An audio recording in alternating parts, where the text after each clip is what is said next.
L'omicidio di Francesco Favaretto. Nel pomeriggio l'autopsia del ragazzo morto dopo l'aggressione in via Castelmenardo a Treviso. 2 colpi fatali, ferite in tutto il corpo. Le sequenze dell'omicidio riprese da una telecamera della zona.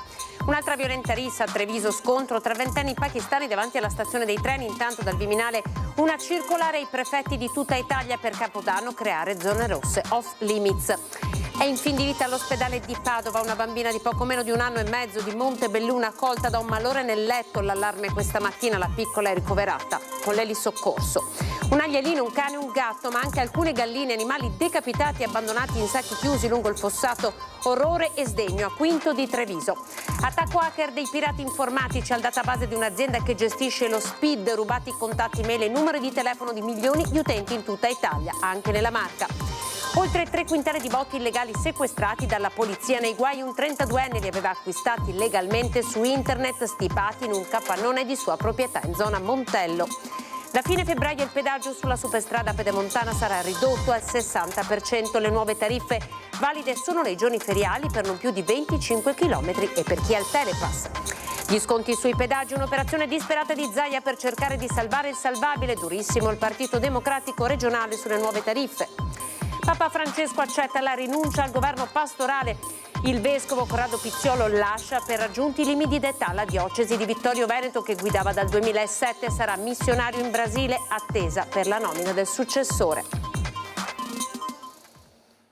Il telegiornale di Treviso, buonasera, ben ritrovati in apertura subito con l'esito dell'autopsia del 22enne morto dopo 10 giorni di agonia dopo la rissa e quanto accaduto in via Castelmenardo nel pieno centro di Treviso. Nel pomeriggio l'autopsia del ragazzo morto, 2 colpi fatali e poi le ferite in tutto il corpo. Le sequenze dell'omicidio sono state riprese da una telecamera della zona. Partiamo da qui.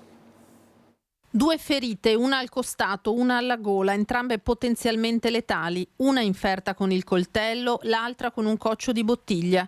Sul corpo altre ferite da taglio e lividi da pestaggio, una decina, ma di entità più lieve. È un quadro che conferma elementi già in possesso degli inquirenti, quello che emerge dall'autopsia sul corpo di Francesco Favaretto. Il 22enne aggredito in via Castelmenardo la sera del 12 dicembre è morto l'antivigilia di Natale.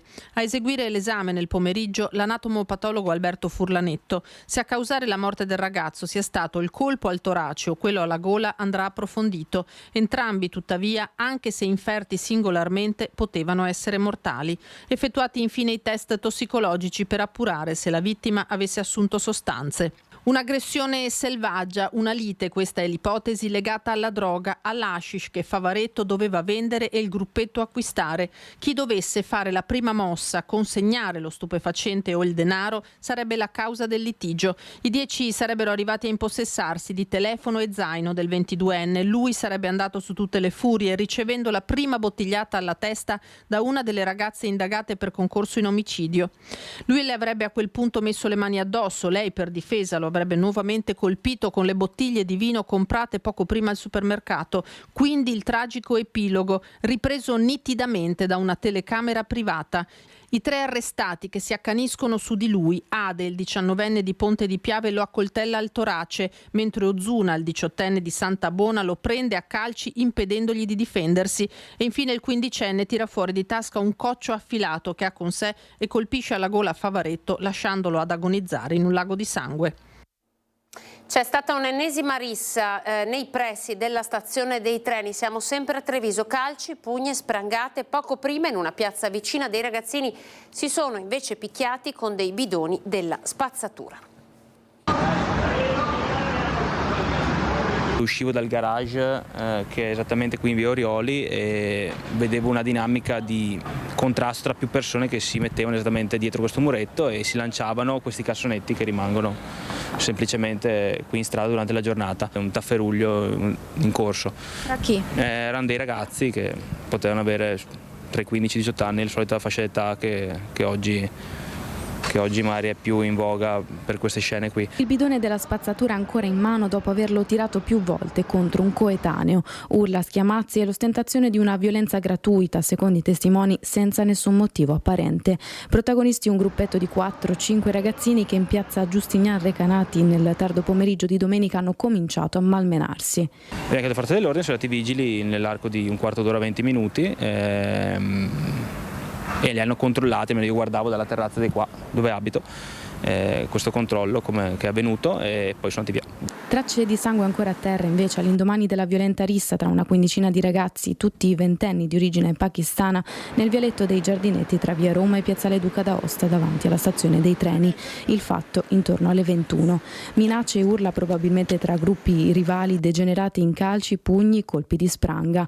A pagarne le conseguenze 3 ragazzi con tagli ed ematomi sul volto. Una rissa che si è trascinata fino alla stazione dei treni dove uno dei feriti ha tentato di trovare riparo dalla violenza.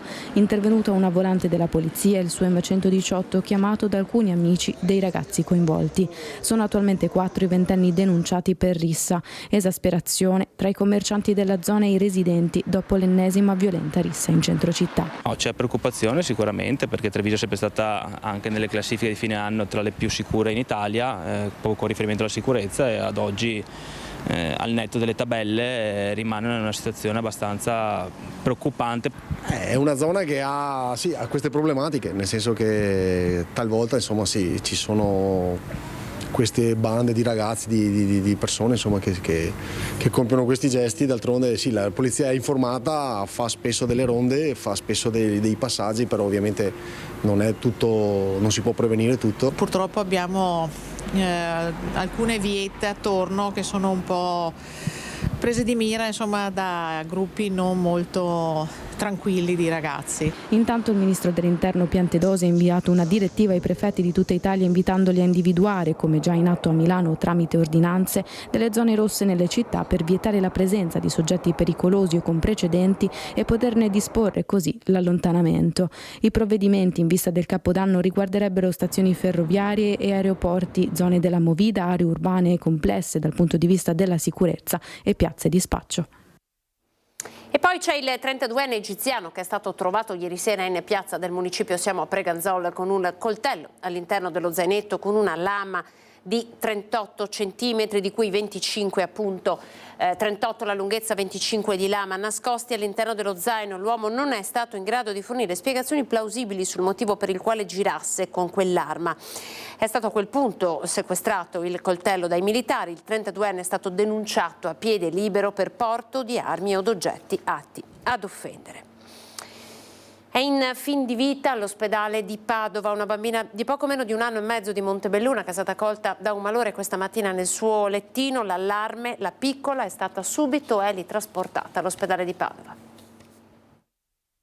Un'apnea notturna, un principio di asfissia, forse dovuto alla posizione in cui la piccola stava dormendo nel letto, tanto da andare in arresto cardiaco. Il dramma in via Trevignano a Montebelluna, dove la piccola di casa, una bambina di 17 mesi appena, è stata colta da malore. La bimba ha smesso di respirare, i genitori disperati hanno allertato i soccorsi. Erano le 7:45. Gli operatori del SUEM 118, arrivati con ambulanza e automedica, sono riusciti a far ripartire il cuore della piccola e a stabilizzarla, decidendo l'immediato trasferimento della paziente in elicottero a Padova, dove è stata ricoverata in cardiologia neonatale, ma le condizioni restano gravissime. Una tragedia che ovviamente ha colpito la nostra comunità. Io mi permetto semplicemente di portare la mia personale vicinanza, ma anche la vicinanza di tutta la città alla famiglia in questo momento, soprattutto quando riguarda una persona in tenera età come in questa situazione. Credo che l'amministrazione questo sia il minimo che può fare. Noi siamo a disposizione. La bambina è la minore dei 3 figli di una coppia di origini nigeriane. La piccola è nata prematura e non è da escludere che il malore che l'ha colpita sia collegato a problematiche di salute pregresse. Il quadro è estremamente delicato, occorrerà capire se e per quanto tempo al corpicino sia mancato l'ossigeno e quali conseguenze ne possano essere derivate. Noi tutti speriamo che la situazione ovviamente si evolva in modo solo ed esclusivamente positivo. rimaniamo nelle mani del Signore, quindi io rinnovo il mio abbraccio alla famiglia nella speranza che tutto si risolva nel migliore dei modi. Alcuni animali, un agnellino, un cane, un gatto di pochi mesi, ma anche alcune galline decapitati, chiusi in sacchi, abbandonati lungo un fossato. Orrore a Quinto di Paese. Un agnello praticamente decapitato, non c'era la testa. Nell'altro sacco a fianco, quello l'ho dovuto proprio aprire, c'era un cucciolo di cane con la testa mozzata, anche questo. Le teste comunque non erano dentro i sacchi. C'era un altro gattino piccolo e 2 galline, tutti decapitati. È stata una mattinata sconvolgente quella della signora Mirella, il ritorno verso casa da Paese dove era andata a fare qualche spesa passando per la poco trafficata via Boiago. Lì nel fosso dei sacchi che hanno attirato la sua attenzione, poi la tremenda scoperta. Dei sacchi dell'immondizia gialli giù per un fossato. Vedendo che da un sacco fuoriusciva del pelo bianco, mi sono comunque preoccupata che potesse essere un animale, un cane, qualcosa, e buttato giù per il fosso, quindi mi sono fermata con l'auto, ho aperto questi sacchi e qui la macabra scoperta. Sul posto, dopo l'avviso della signora, sono arrivati i carabinieri, un'ambulanza del SUEM 118 per portare via i resti degli animali, affidati poi a un'equipe di esperti per ulteriori esami e accertamenti. Ancora sconosciuti i responsabili delle decapitazioni e dell'abbandono, ma soprattutto è ancora incerto il perché di tale atto. Qualche rito, si presume quello. All'agnello mancavano anche le interiora, quindi non si sa esattamente. Secondo alcuni testimoni, quei sacchi sarebbero stati lì da qualche settimana. Il fatto che sia stato aperto può essere stato aperto anche da un altro animale che magari ha sentito l'odore, eccetera, capito? Magari ha strappato il sacco e io ho notato proprio il pelo bianco che fuoriusciva. Ritualmente abbastanza inquietante. Avevamo avuto esperienze di tanti ritrovamenti di rifiuti di altro genere, tipo però di questo genere no, ho visto anch'io nei social e devo dire che è un po' particolare, questo sì. Adesso lasceremo un po' alle forze dell'ordine valutare di cosa si tratta. Le segnalazioni vanno fatte ed è giusto farle, quindi è importante anche un po' che lo stesso cittadino tenga un po' controllato il territorio. Delle volte metterci il naso, no? come si dice, perché lì in quei sacchi poteva esserci anche un bambino in una copertina. C'è stato un attacco hacker da parte di pirati informatici al database di un'azienda che gestisce lo SPID. Rubati contatti mail e numeri di telefono di milioni di utenti in tutta Italia e anche nella Marca. A rischio il furto di identità. Non c'è il pericolo che qualcuno entri direttamente nello SPID, si appropri dell'identità digitale di qualcuno, ma i riferimenti. L'identità può essere rubata adesso tramite l'attività di phishing a cui bisogna porre molta attenzione. Ci sono mail e numeri di telefono, semplicemente contatti, messi però già in vendita sul dark web, destinati a diventare il cavallo di Troia con cui i pirati informatici si impadroniscono delle nostre password o dei nostri conti correnti. Le analisi del maxi furto di dati sono in corso anche da parte della Trevigiana Trevi Group, guidata da Domenico Baldasso, presidente della comunità ICT di Confartigianato Marca Trevigiana. Si tratta di un hackeraggio condotto verso un componente della filiera e ragionevolmente dai controlli che abbiamo effettuato i dati che sono stati trafugati non contengono credenziali di accesso ma contengono numeri di telefono e indirizzi mail. Il prezzo a cui vengono venduti, abbiamo fatto delle verifiche nel dark web, è di $1.400 tutto il pacchetto completo. Presa di mira un'azienda leader nella gestione dello SPID, rubati circa 4 milioni di dati personali, trafugato 1 milione di numeri di telefono e circa 3 milioni di indirizzi mail.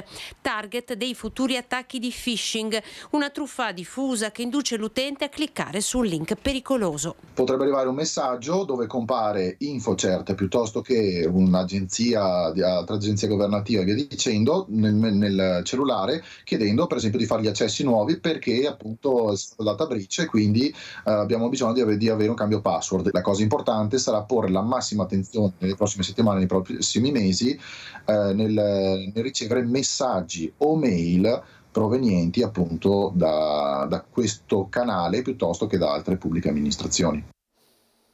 Maxi sequestro di botti nei guai un 32enne che aveva acquistato illegalmente del materiale pirotecnico su internet e l'aveva stipato all'interno di un capannone. Un capannone situato nell'area del Montello, ma in centro abitato, una semplice struttura industriale da fuori. Dentro erano stipati 360 kg di materiale pirotecnico, 120 di polvere da sparo. A scoprire tutto questo materiale la divisione della Polizia Amministrativa della Questura di Treviso, congiuntamente ai poliziotti del commissariato di Conegliano e al nucleo artificieri della Questura di Venezia. Le indagini sono partite dall'intercettazione da parte della Polizia di Stato di ingenti quantità di materiale pirotecnico acquistato su internet da un 32enne, risultato poi essere il proprietario del capannone. L'acquisto attraverso un circuito di vendita illegale. La perquisizione in casa ha permesso agli agenti di arrivare al luogo dove il materiale era nascosto. Si tratta di articoli pericolosissimi, alcuni destinati a spettacoli pirotecnici e dunque acquistabili soltanto da professionisti in possesso di apposite abilitazioni, altri confezionati artigianalmente, privi di qualsiasi omologazione e detenuti in modo promiscuo. Insomma, un mix che avrebbe davvero potuto rivelarsi esplosivo. Il materiale è stato sequestrato e messo in sicurezza dagli artificieri della Questura di Venezia. Il 32enne è stato denunciato per detenzione illegale di materiale esplodente. Ora di grande ansia, apprensione per i familiari di Ion Salaru, 43enne, residente a Mogliano Veneto. Nelle ore scorse l'uomo è uscito di casa facendo perdere le sue tracce. I familiari, non avendo più sue notizie, non riuscendo a contattarlo, ne hanno denunciato la scomparsa ai carabinieri. Il 43enne, alto circa 1,70 m, pesa 75 kg, stempiato, ha capelli castano chiaro, occhi azzurri, una cicatrice sul collo e su una mano il segno di una scottatura. Al momento dell'allontanamento, secondo le testimonianze raccolte dai carabinieri, indossava jeans e una felpa verde. Chiunque ha visti l'interessato o pensi di avere informazioni utili alle ricerche in corso è pregato di contattare subito il 112. Parliamo della superstrada pedemontana veneta, conferenza stampa oggi a Palazzo Balbi con l'annuncio di un considerevole sconto nelle tariffe per chi transita lungo la strada, ma soltanto a certe condizioni. Sentiamo quali. Da lunedì al venerdì e per tratte non superiori ai 25 km, le tariffe della superstrada pedemontana veneta saranno scontate del 60% per i veicoli di classe A. Già anticipato nei giorni scorsi, il provvedimento che cambia il tariffario della superstrada dovrebbe entrare in vigore tra la fine di febbraio e l'inizio di marzo dell'anno prossimo. È un modo anche per dire di mantenere la parola. Abbiamo sempre detto, nel momento in cui abbiamo dati positivi saremmo subito pronti a dare un segnale ai cittadini. Fare uno sconto del 60% al traffico leggero, alle auto e ai furgoni significa rispondere alle famiglie, ai lavoratori, agli artigiani e a tutti coloro che lavorano nel territorio. Dunque, nei giorni feriali si potranno percorrere 2 tratti al giorno di 25 km con lo sconto del 60%. Possono essere un'andata e ritorno o 2 itinerari diversi. I 2 sconti quotidiani sui 25 km non sono cumulabili, non si possono cioè percorrere 50 km, magari con un'uscita e una reentrata, in quel caso la tariffa è piena. Il limite chilometrico dello sconto si spiega perché, pur a beneficio di tutti, ha principalmente lo scopo di incentivare il traffico locale, quello sulla breve distanza. È proprio il traffico locale che stenta a partire, il traffico delle piccole tratte dove molto probabilmente il pedaggio crea un deterrente ad utilizzare la pedemontana. Quindi di fatto, mancando questo traffico, noi andiamo ad incentivarlo e ad agevolarlo. Quando sarà attivo lo sconto del 60%, una tratta, come ad esempio quella dal casello di Breganze a quello di Loria Mussolente, passa da 4 euro a 1,60. Sono le tariffe più basse del Veneto, però bisognerà avere il telepedaggio. Inizialmente si diceva moduli, domande, richieste, è impossibile, sarebbe diventato veramente complicato riuscire a realizzarlo. Basta essere muniti di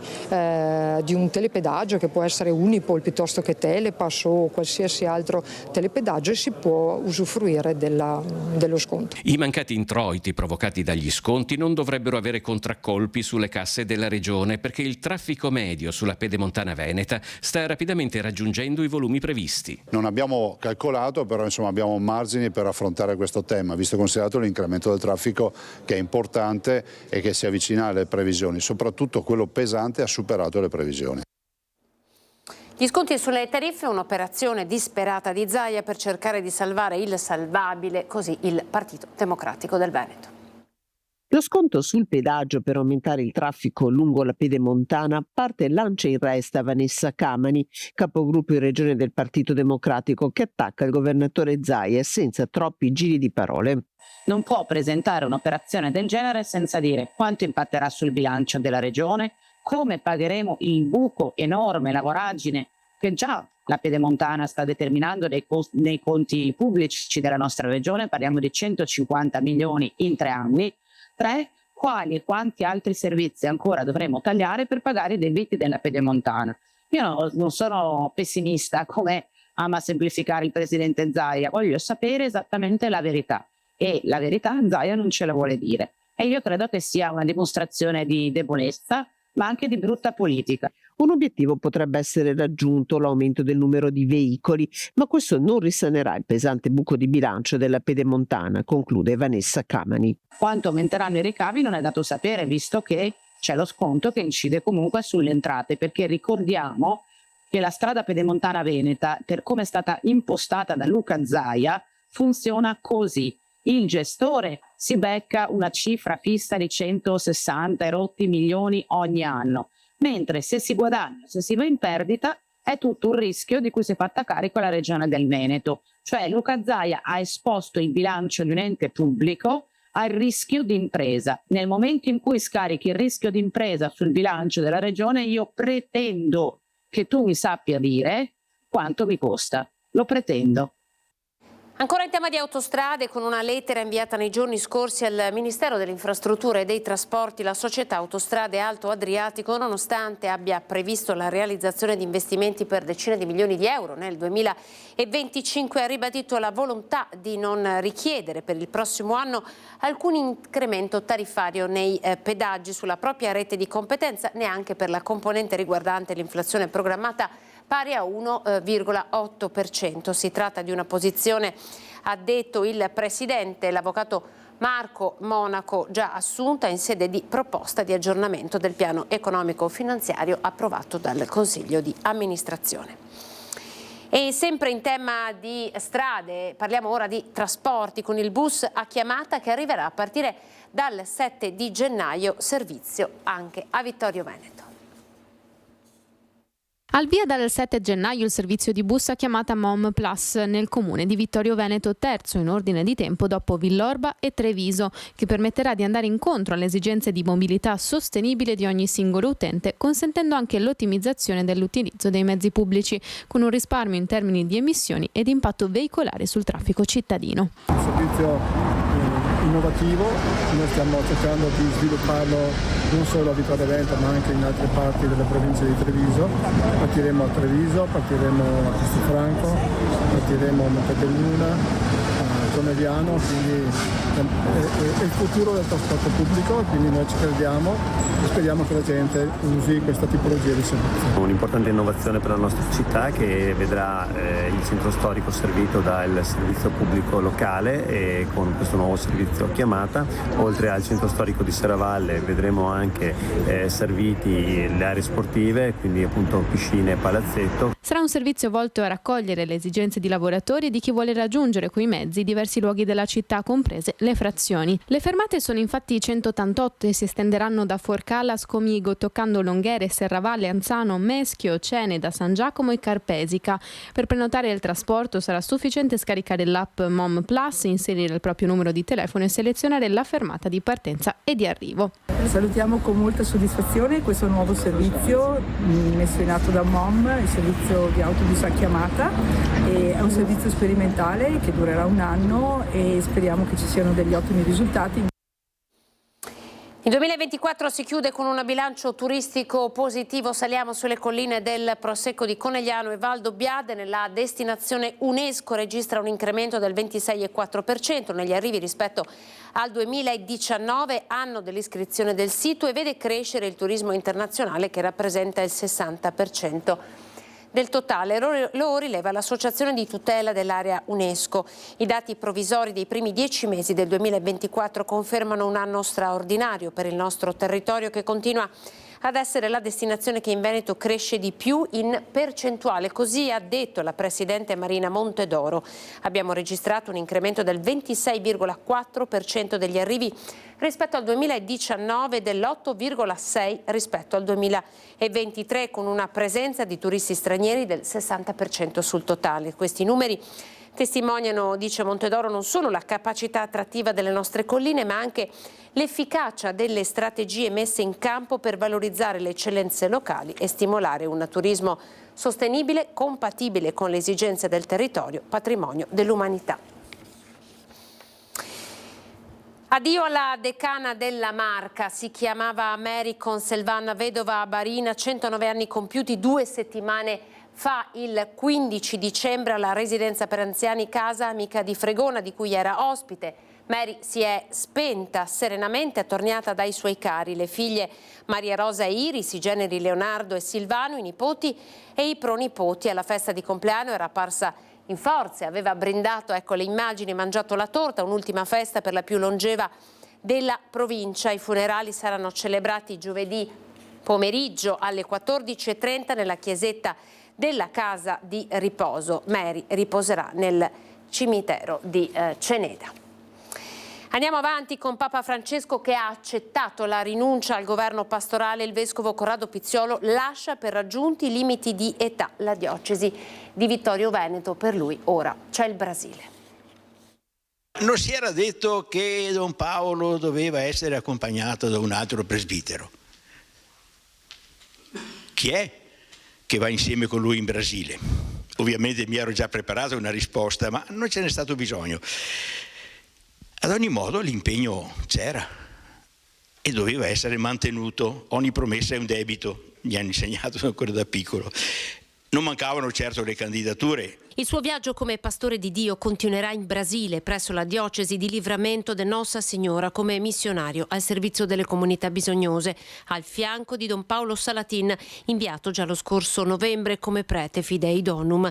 Da oggi ufficialmente Monsignor Corrado Pizziolo lascia la diocesi di Vittorio Veneto. Dovunque, da tutti, ho riscontrato pieno consenso, addirittura qualcuno anche entusiasmo.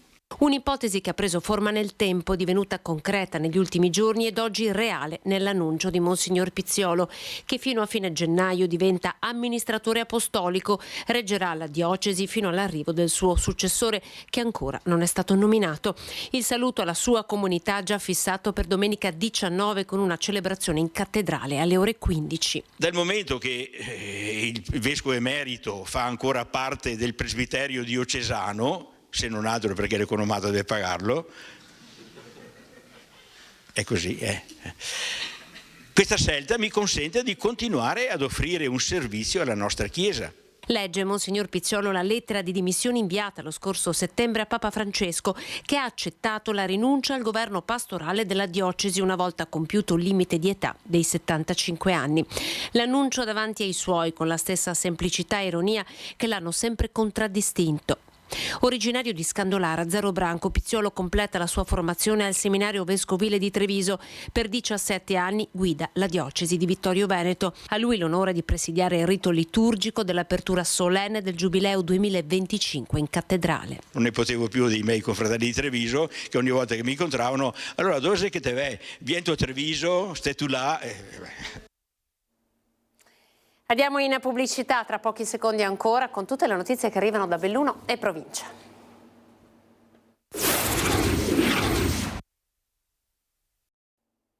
Eccoci, buonasera, ben ritrovati. Siamo ora alle notizie di Belluno e provincia.